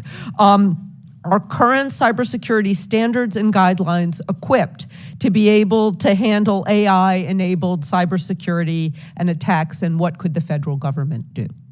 Thank you for the question. We're not equipped yet, and I think that this has been, I know, a priority for DHS CISA to take this on, and there's a lot of thoughtful work there looking at the impact of AI on cybersecurity, including advances in spear phishing, which can be made more cost-effective through the use of these language models, but also through the use of these large language models to generate not human language, but computer code. So these code generation tools can be used to create offensive cyber weapons. And it's possible that in the future, those cyber weapons could be quite capable and very cost-effective and generated at scale, a scale that right now isn't possible even for state programs. So I think that's quite worrisome. AI can also, though, enable stronger cyber defenses. And so figuring out how to invest in AI capabilities that will ultimately create an asymmetric advantage for defense over offense is an important research priority. Okay, and Dr. Murdoch, could you be very brief, because my next question's for you. I think your sense of this being an important priority is actually right, because I think AI plus cybersecurity is probably one of the earliest spaces where we're going to see AI manifesting, and I'll just agree with Jason otherwise. Good points. We need to work on this. Great, thank you. And Dr. Murdoch, to you, American leadership begins with a strong workforce, as we've discussed, one that nurtures both domestic talent and attracts the best global minds. Many international students come here to conduct innovative research in emerging technologies, and a report from your organization revealed that 2/3 of graduate students in AI-related programs are international students. And so, although they want to stay here, our immigration laws keep them from staying here. I've done a lot of work with the so-called documented dreamers who came here with their parents and then at 21 have to self-deport with all of the investment that we have made in their education. So can you discuss better ways to not just attract but retain this talent, particularly in the AI space? And then if there's time, anybody else? So I will give one part of points. I think we've clearly, through our own surveys, seen that people want to stay in the U.S. It's one of our strongest strengths. The U.S. Attracting high-quality talent is the thing that has driven a lot of our innovation, and being able to pull from the world's best is really key. So we see this from China, we see this from all countries, and I think we need to very much invest in this, continue to invest in it. I think a lot of the inhibitors are bureaucratic, and I do think for our high-skilled talent base, we've seen China implement some really innovative, Canada, Yes.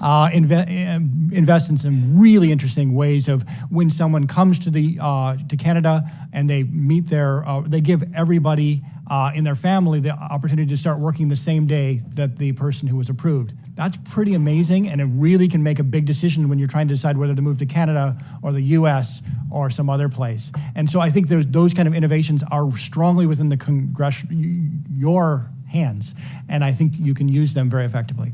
Thank you so much, and I yield back. Gentlewoman yields back. We'll go next to my colleague from Georgia, Mr. McCormick. You're recognized for 5 minutes. Thank you, Mr. Chair, and thank you to the witnesses for your thoughtful answers.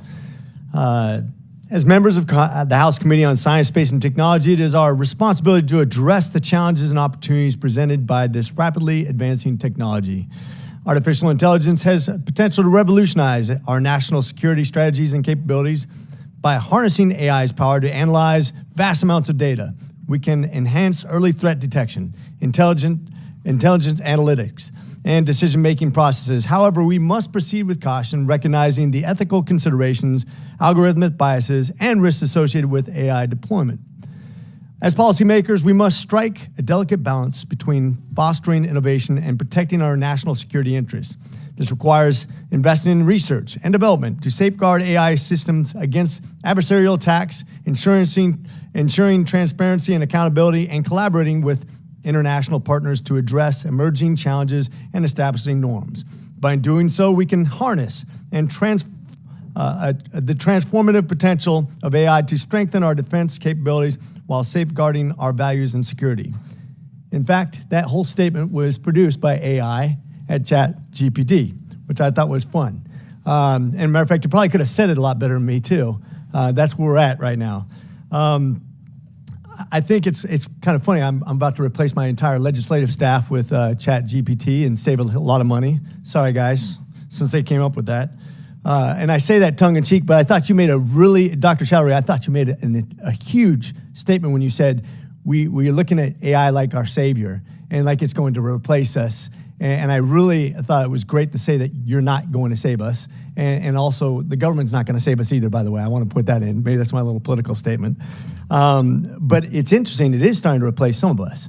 I'm an ER physician, and I'm watching radiologists being replaced. They'll be in a supervisory capacity, and you're going to see pathologists next. And eventually, we just had a recent survey that says I'd rather interact with AI than a physician because they give me easy-to-understand answers, and they're nicer to me. And they're not in a rush. So I think it's just a matter of time, right? We're seeing that happen right now.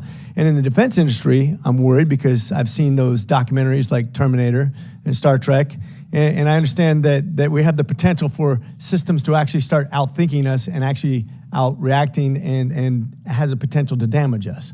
So I'm curious, what kind of guardrails should we put in place to keep us not only employed, but actually safe as far as Dr. Chowdhury, since you had the most insightful comments so far, I'll let you start. I appreciate that. So I think you're talking about two things here. One is job displacement, which has happened with many technologies in the past. And I think some of my colleagues on this panel have raised the need for upskilling, retraining, easier access, lower barriers to entry, investment in jobs programs. Frankly, these are almost standard, but now we need to apply them to technology. And the second part is really parsing out what we mean by risks and harms. So some of the Terminator type narratives, we are very, very far from these things. But there are harms that we are seeing today. People being denied medical care or insurance because of an incorrectly specified model. We have examples of people of color being denied kidney transplants because an algorithm is incorrectly determining whether or not they should be on the kidney transplant list. These are harms that are happening today. We can't even figure out how to fix these now. We don't have enough to fix these now. We are so far away from a Terminator, and really what we should be focusing on are the harms in the technology we're building today. Great, thanks. One thing I'm not even sure who to ask this for, but I'll let the panel decide who's the best person. I have a real sincere concern that 100% of our AI chips right now are produced in Taiwan. With the posturing we have from China, talking about they are going to take over Taiwan, having an adversarial country owning 100% of the production of the most influential technology in world history deeply concerns me. Now, I know AMD has some processes that they want to produce AI outside of Taiwan in the next couple of years, but in the meantime, what do? I feel like all of our eggs are in one basket, please. Yeah, RAND has done a lot of work on this topic because it's been quite concerning about what the economic impacts would be and the national security impacts. If a Taiwan invasion occurred and disrupted the microelectronics supply chain, given that we're dependent for 90% of our advanced microelectronics, the most leading edge chips coming from Taiwan. And it would be an economic catastrophe. So among the policy options that we have to deal with that is to deter an invasion of Taiwan by ensuring that Taiwan has the self-defenses needed for a so-called porcupine defense. Great tie-in to my ask. Thank you very much, and with that, I yield. Gentleman yields back. The chair recognizes the gentleman from Illinois, Mr. Sorensen, for 5 minutes. I'd like to begin by thanking Chairman Lucas and Ranking Member Lofgren for convening this hearing and for our witnesses today. Building AI systems responsibly is vital. I believe Congress is instrumental in providing the guardrails with which AI can be implemented. However, there's much that the private sector must do as well. Dr. Chowdhury, how should we audit AI systems to ensure that they do not provide unintended output? How do we ensure that companies that create the algorithms are using accurate data sets when training the system?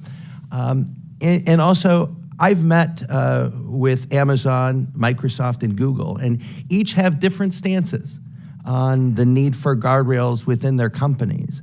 One representative of one of these companies says, it's actually Congress's job.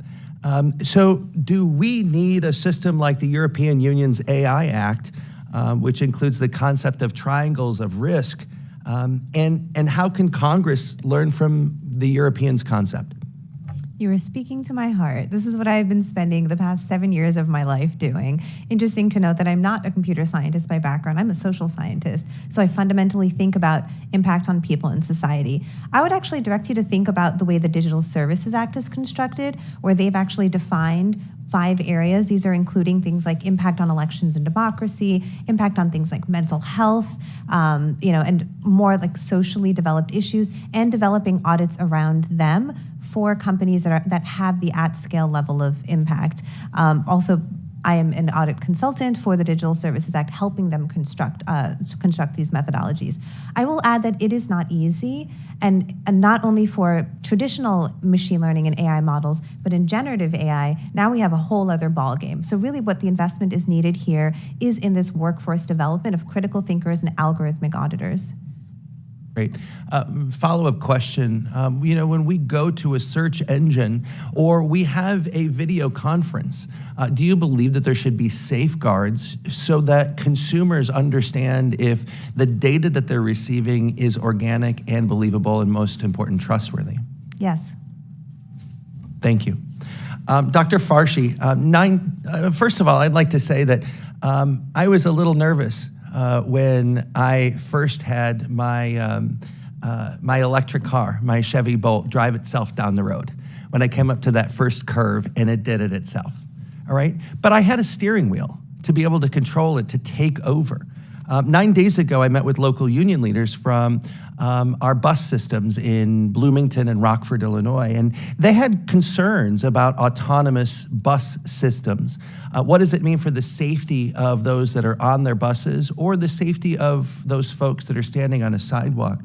AVs are complicated technology with extensive programming. How do we ensure safety if we're going to put children on school buses? How do we protect our autonomous vehicles from those that might want to hack them and cause problems? So the technology is still very early, but there are lessons that we've learned in the past that have helped create a certain level of safety for complicated machines and technologies. And I think the best lesson there is in aviation. So in aviation, there were certain guidelines that had to be met for an airplane to be able to fly. And now aviation has become one of the most safe forms of transportation. I feel like we're still kind of in the early part of the 20th century on the AV side. We still don't know exactly what the failure modes of these machines are. There's still rapid iteration going on. They're perhaps 98% safe, but they have to be 99.999% safe. And so once the technologies are matured, then when we identify what the weak points of these technologies are, we will come up with a framework to audit the technologies to make sure that, okay, if a vehicle passes these tests, just like what we have, for example, with crashworthiness, if a vehicle passes these tests, we have this level of certainty that this vehicle will be safe in most circumstances, and I think that safety should be higher than that of a human driver. So if a human driver, because humans make errors, if a human driver makes an error that leads to an accident every 100,000 miles, then these vehicles have to be audited to be safe for at least 100,000 miles. And once they pass that threshold, then we should consider them for use. So I think we're still 2 steps away from being able to identify that regulatory framework to be able to audit these machines to be sure that they are safer than human drivers. Thank you very much for your testimony today, and I yield back the balance of my time. The chair recognizes the gentlelady from North Carolina, Ms. Foshi, for 5 minutes. Thank you, Mr. Chairman, and thank you all for your testimonies here today. My first question is to Dr. Chowdhury, and I think that I was really struck while reading your testimony by a particular line where you say, it is important to dispel the myth that governance stifles innovation, that during your career that you have found, and you talked about this a little earlier, governance is innovation. Can you please elaborate on that notion that governance is innovation in the context of AI, and how can the federal government and certainly Congress fulfill our oversight duties to get this right? Thank you, and I would love to elaborate on this. And here's where we make a distinction between what is research and what ends up being applied. In my time helping Fortune 500 companies implement AI systems, 99% of the time, the reason they did not implement it is because they could not reliably trust or predict what the outcome was. They did not know if they were operating within the appropriate safeguards, if they would be breaking the law, what it even meant to possibly break the law. So they just decided to not do it. So by creating the appropriate sort of standards, guidelines, laws, and this is all within the remit of Congress, you actually help innovation by showing companies where the safe area to innovate and play is. Would anyone else like to speak to this? Okay. So also, with the rise of artificial intelligence, researchers are increasingly in need of computing and data resources at scale. Unfortunately, there is a general lack of access to AI resources outside of the large tech companies. This has resulted in a steep resource divide between the top tech companies and smaller AI firms. Dr. Farshi and perhaps Mr. DeLong, can you speak to the needs of enabling innovation for smaller companies to access computing and data resources? Yes, I can start there. I think it's important to realize that it's not just compute. I think there's been a very interesting study by the Center of Security and Emerging Technology saying that, for researchers to thrive and for companies to thrive, they need not only compute but good data and system access for AI. So when we look at kind of like providing the resources for all companies to thrive with AI, I think we need to be kind of like looking at all of that: compute, people, and system access, and provide more transparency. What we've seen on the platform, on the Hugging Face platform, is that when you give these tools to company, they thrive and they manage to use AI responsibly, right? We've seen everywhere from kind of like marble cutters, small businesses in the US using AI to detect material, a print shop using image generation to generate image and generate kind of like T-shirts or phone covers using AI. So I think by like enabling and giving access to these resources more broadly, we can enable all companies to make use of AI.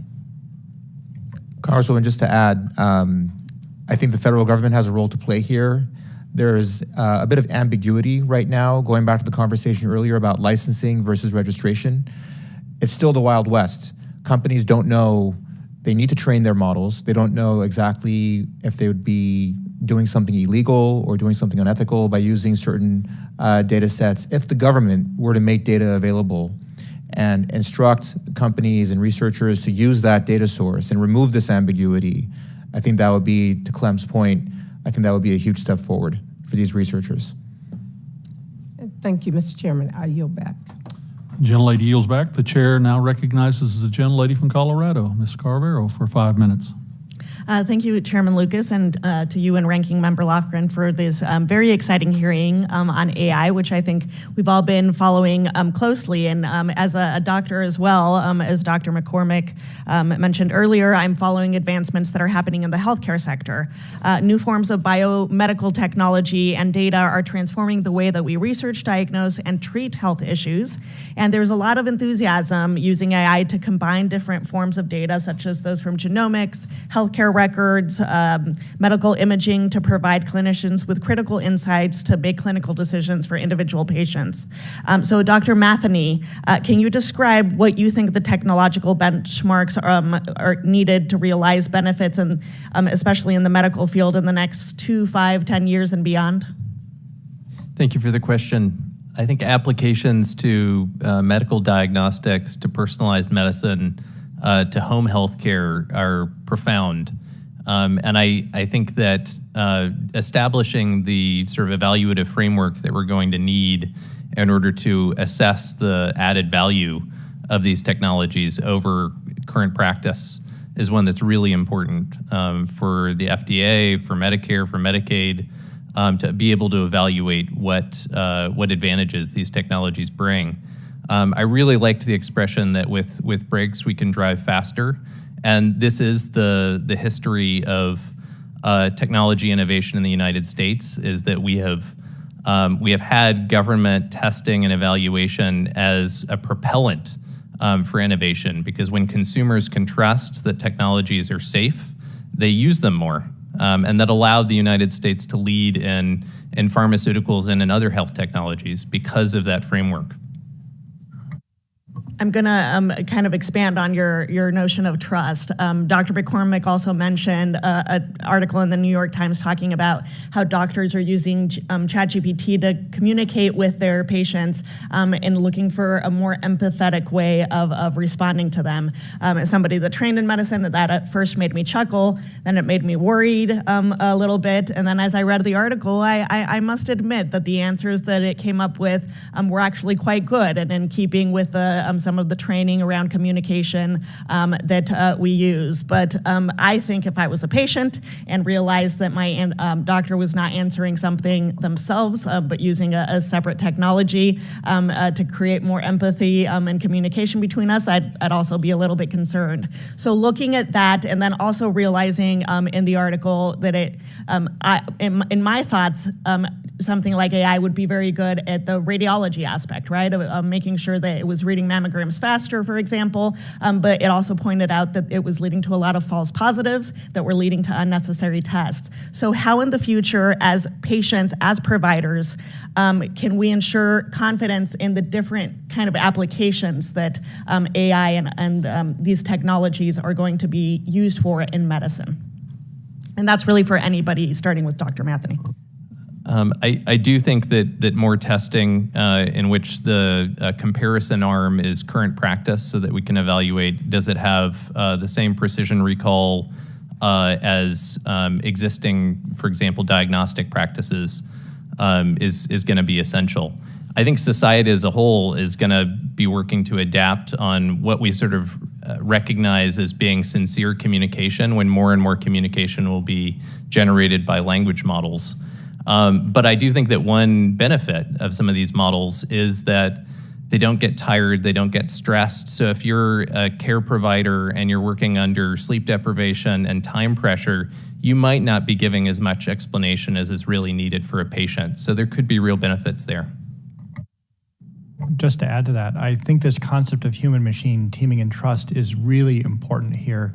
You had the fortune of working with the armed forces for the first part of my career, and I watched the training culture that they had. They trained well with their teammates, and they knew what their colleague was going to do and not do because they had spent that time training. And I think there's a lot of interesting measures and metrics for designing systems that maximize that trust. So imagine a doctor actually part of their training learning how to work with these systems, spending those hours so that they know when they can rely on it, when they can't rely on it.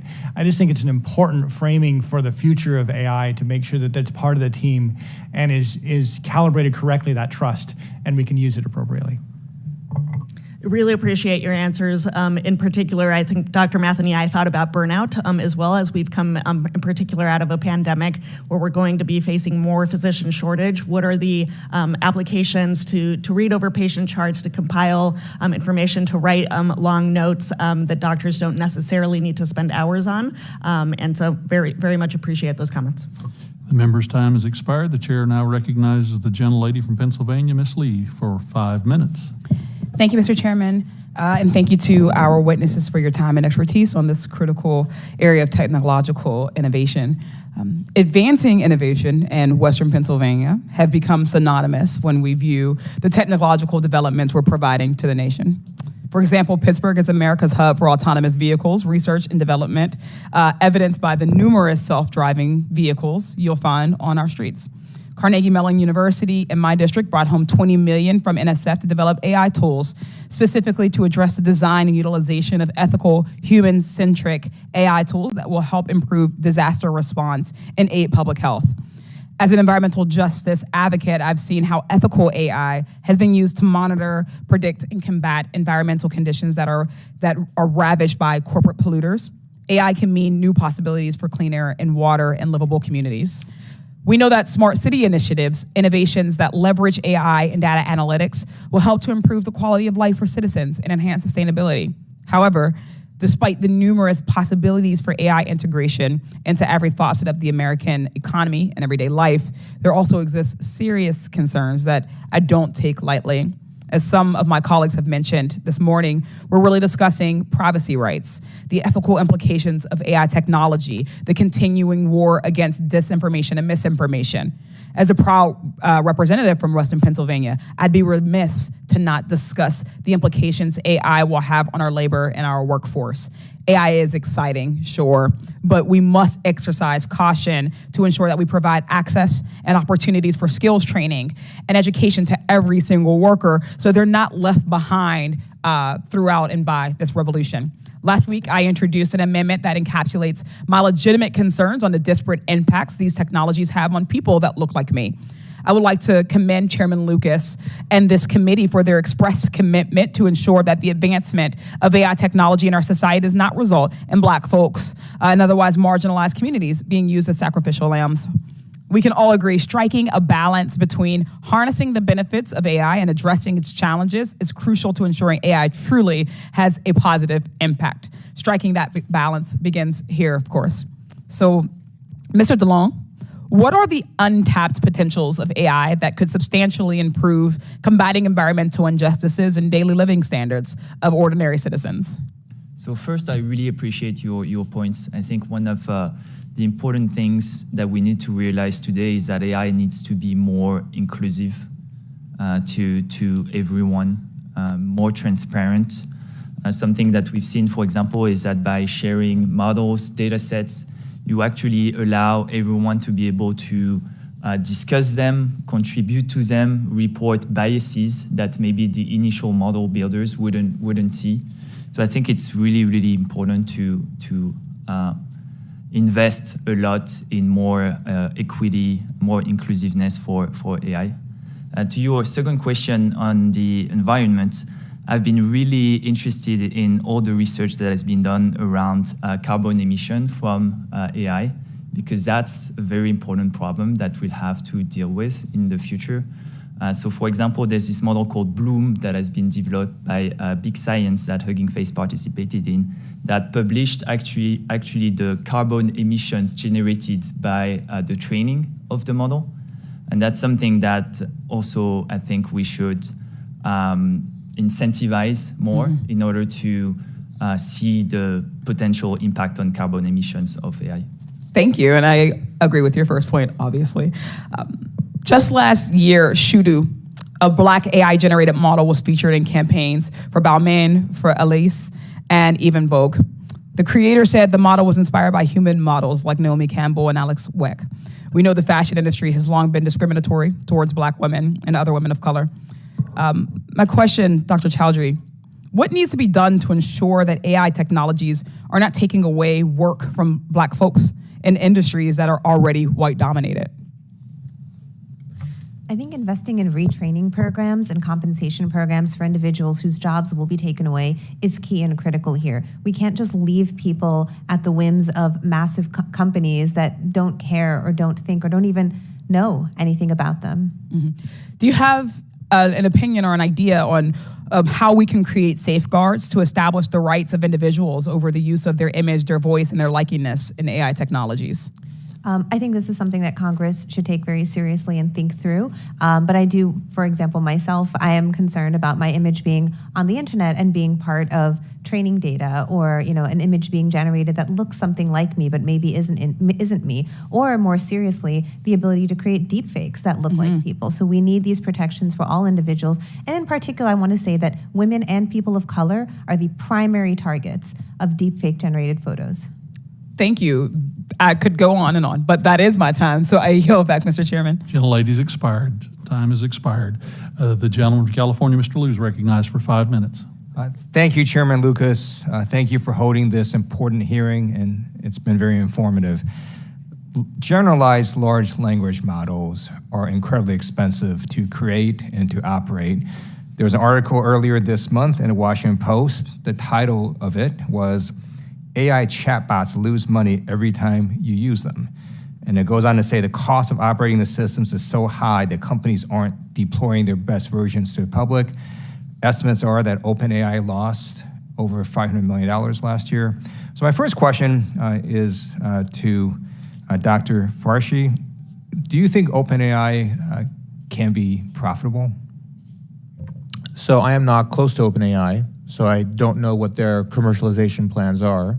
To the comments that were made earlier regarding the productivity of AI, I believe AI can eventually become productive and enhance human output and create a net positive economic impact on society. But then as it relates to OpenAI, I'm not asking that. I don't have an answer for you, unfortunately. Do any of these large language models, could they actually commercially be profitable given how much it costs to develop them and how much it costs to operate them on a daily basis? So I think it's important to realize that large language models are just like a small portion of what AI is. What we're seeing as in terms of like usage from companies is more the use of smaller, more specialized, customized models that are both kind of like cheaper to use and more environmentally friendly. And that's what I see the future of AI is, more than one large language model to rule them all. An example of that is when you build a customer chatbot for a bank, you don't need a model to tell you about the meaning of life. So you can use a smaller, more specialized model that is going to be able to answer your question. Thank you. So my next question is for you. I'm a recovering computer science major. I, on balance, generally support open source. Some of your testimony was about having America continue to be a leader in this area. I'm just curious how America is a leader if it's all open source, where our peer competitors simply copy it. So you look at the past, I think the reason why America is the leader today is because of open science and open source. Yeah. If there wasn't open science and open source, the US probably wouldn't be the leader. Yeah. And I think actually in the past few years, the fact that it got less open is leading to the leadership of the US diminishing. But we don't quite have open science, right? We have an entire patent system where you can't copy that science. I would argue that most of today's progress is powered by the open research papers that have been published in the past that I mentioned, like the Attention is All You Need paper. And actually most of the commercial companies today exploiting AI are actually based on these papers, right? The ChatGPT, right. The T is transformers. It's the famous open. No, I got that. I'm fine with research and development and so on being open. So I'll just give you a story. Last year, I talked to a CEO in my district who's creating a new chip that's faster. He's an immigrant. And at some point, I said, how fast is this chip? And he says, 50,000 times faster. I was like, whoa. And it occurred to me that he never would have gone to Moscow, right? No one wakes up and says, I want to go to Moscow. No one really wakes up and says, I want to go to Beijing, where if you say something bad about President Xi Jinping or you get too powerful, they kidnap you and re-educate you. But they'll come to the United States, not just because we have talent and resources, because we have a whole vast set of intellectual property laws that we enforce, and we have the rule of law, and we don't let people copy this. So I'm just still interested in how you can have America be the leader and then have, I mean, we just sort of say to all these AI companies, just make everything open source. I don't even know how they monetize that, and if people can just copy it, it is sort of interesting to me. So would like to hear more about that later. I do want to move to another topic, and this is to Jason. You mentioned in one of your recommendations additional funding for NIST to make sure they have the capacity to do their AI risk framework. So I assume you think it is a good framework. I think it's a good framework. I looked through it and thought about it quite a bit.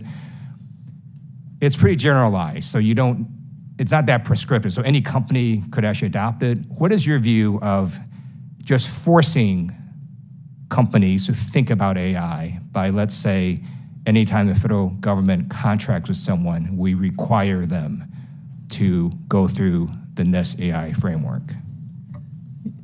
Thank you. I do think that we need an approach in which the safety and reliability of systems is assessed before they're broadly deployed. And right now we don't have such a system. And there are a few ways for the federal government to help.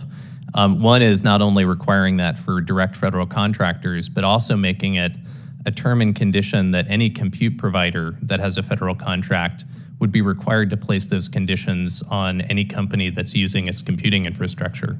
So sort of similar to the common rule in which a federal contract with a research organization requires then that any organization that they're working with, even if it's not on a federal contract, follows the common rule, say, for human subjects research. We could require the same for safety testing for AI. Thank you. I yield back. Gentleman yields back. Seeing no other members present, I want to thank the witnesses for your valuable, in some ways exceptional testimony, and the members, of course, for their questions. The record will remain open for 10 days for additional comments and written questions from members. This hearing is adjourned.